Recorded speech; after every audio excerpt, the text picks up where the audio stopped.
Do you like the Beatles? They're okay.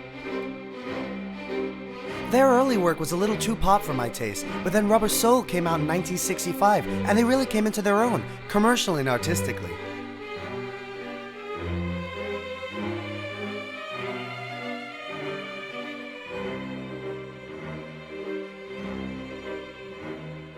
The whole album has a clear, crisp sound and a new consummate professionalism that really gives the songs a big boost.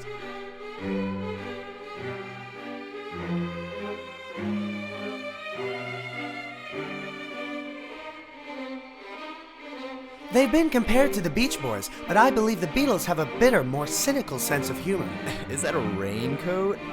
Yes, it is! In '66, the Beatles released this, Revolver. I think one of their most accomplished albums.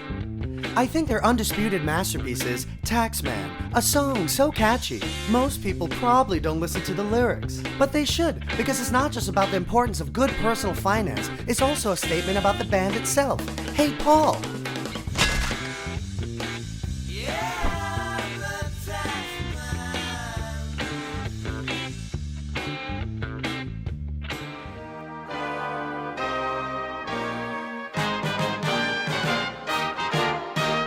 Paul McCartney was getting into avant-garde theater and thought he'd lend some of that inspiration to a song. He says it was just an analogy to describe when something goes wrong out of the blue, as he was finding out how true that was in his own life. He says, I wanted something symbolic of that. So to me, it was Maxwell's silver hammer.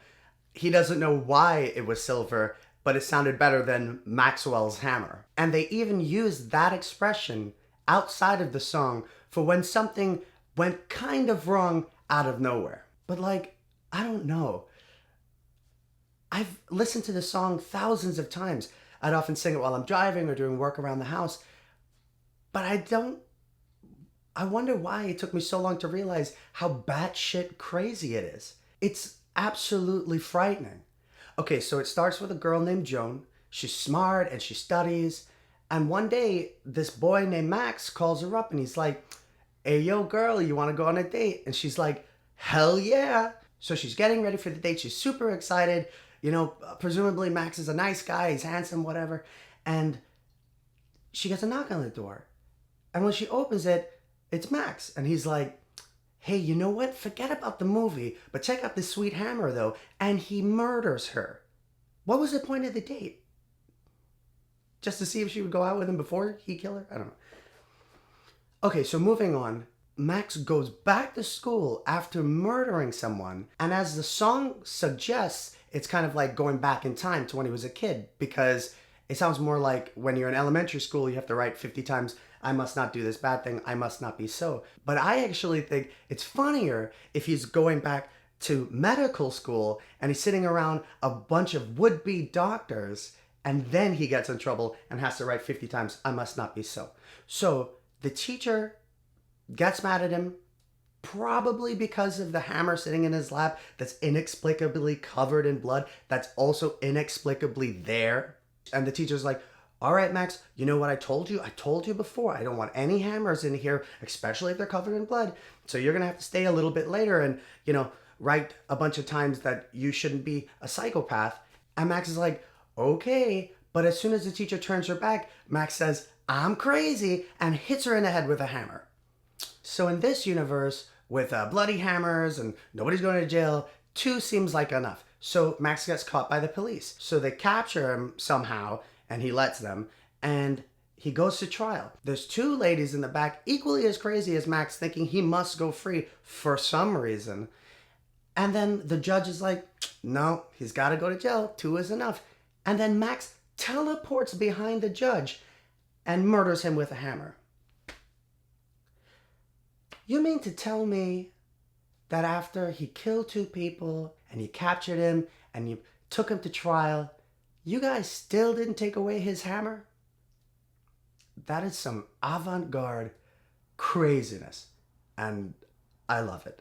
But another thing that's kind of interesting about the song that goes beyond the song is what the Beatles had to say about it. Not just what they had to say about the song itself, but what it was like recording the song. The Beatle Bunch, and what they all thought of Paul's new song. Hey everyone, I'm so glad you're all here. I'd love to tell you about our brand new Beatles song, Maxwell Silver Hammer. It's avant-garde, it's a little weird, and we even have a couple of cool sounds like anvils and stuff. Pretty neat. Although, during recording, we had a bit of an issue because John and his girl Yoko got in a bit of a tumble in the old automobile fuddly-wuddly. But they're okay, it's just sad that he couldn't be on the record. Isn't that right, John? Yeah, that's the reason. Well, it's okay, boys. Out with it. You guys like the song, right? Sometimes Paul would have us do these fruity songs. I mean, my God, Maxwell Silverhammer was so fruity. After a while, we did a good job on it, but when Paul got a song and arrangement in his head,